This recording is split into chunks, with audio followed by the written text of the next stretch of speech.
एक स्टॉक ऐसा है जो फ्यूचर ग्रुप का होने के बावजूद चूंकि उसके नाम में फ्यूचर नहीं है इसलिए लगातार ऊपर के सर्किट लगाता हुआ दिख रहा है और वो है प्रेक्सिस रिटेल। देवांशी हमारे साथ हैं बताने के लिए कि इस कंपनी में ऐसा क्या है जो फ्यूचर ग्रुप के बाकी स्टॉक्स में नहीं है, क्यों ये विपरीत चाल चल रहा है, क्यों ये पिछले 3-4 दिनों से 5 दिनों से लगातार मजबूत हो रहा है। देवांशी बताइए।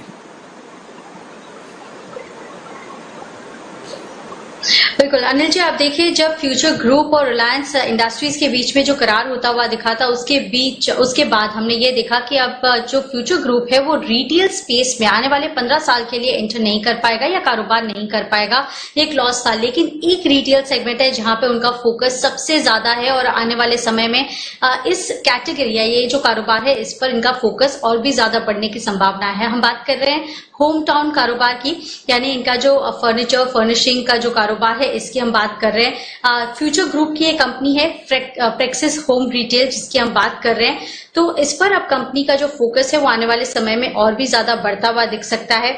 और जैसे आपने पूछा कि क्यों ऐसा स्टॉक है जहां पे लगातार जो स्टॉक है बढ़ता हुआ दिख रहा है, मैं आपको बता दूं क्योंकि रिलायंस ग्रुप या कोई भी अन्य ऐसे जो बड़े ग्रुप हैं वो फिलहाल इस सेगमेंट या इस कारोबार में शामिल नहीं है, फिलहाल इनके कारोबार नहीं है और इसी के चलते फ्यूचर ग्रुप को इस चीज के लिए एक बेनिफिट जरूर मिलता है। और आप देखिए अगर हम प्रेक्सिस की बात करें तो होम टाउन नाम से ये स्टोर या फर्नीचर और फर्निशिंग का जो कारोबार है, होम टाउन के करीब 28 शहरों में करीब 49 स्टोर्स हैं जिन पर कंपनी का फोकस है। और कंपनी के पास आप देखिए जिस तरह से स्टोर में बढ़त होती हुई दिख रही है ये एक पॉजिटिव ट्रिगर है। साथ ही कंपनी के पास करीब 9 लाख वर्ग फुट की रिटेल स्पेस है।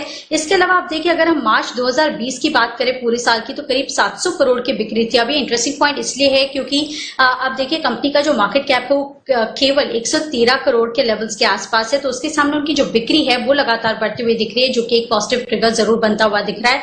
और इसके अलावा मैं आपको बता दूं कि FY18 में जो रिस्ट्रक्चरिंग हुआ था उसमें फ्यूचर रिटेल ग्रुप से डीमर्ज होकर ये कंपनी बनती हुई दिख रही थी। इसके अलावा क्या ग्रोथ ट्रिगर्स हैं आगे के लिए, तो सबसे पहले तो जो होम रिटेल कारोबार है ये काफी बड़ा होता हुआ दिख रहा है। ओवरऑल जो इंडस्ट्री है इस पर काफी पॉजिटिव व्यूज इंडस्ट्री के बनते हुए दिख रहे हैं एनालिस्ट के। और इसके अलावा आप देखिए जो इनका साइज है फर्नीचर मार्केट का वो करीब 1.2 लाख करोड़ का बनता हुआ दिख रहा है। उसमें भी ऑर्गेनाइज स्पेस काफी कम है, करीब 15 से 20% का, और आने वाले समय में 15 से 18% तक की ग्रोथ भी देखने मिल सकती है। तो कुल मिला के कंपनी के पास ये कारोबार है। आने वाले समय में कंपनी इस पे फोकस भी करेगी। छोटी कंपनी है लेकिन ग्रोथ काफी अच्छा दिखा रही है कंपनी, और लगातार कंपनी फोकस कर रही है अपने खर्च को कम करने में। और इसके अलावा आप देखिए जो आने वाले टाइम में जो अन्य बाकी जो ट्रिगर्स हैं वो ये भी हैं कि जो होम फॉर ऑल होता हुआ दिखेगा FY22 तक, इस स्कीम के तहत कंपनी की जो फर्नीचर्स हैं ये आगे बढ़ते हुए दिखेंगे। इससे कंपनी को काफी फायदा मिलता हुआ दिखेगा,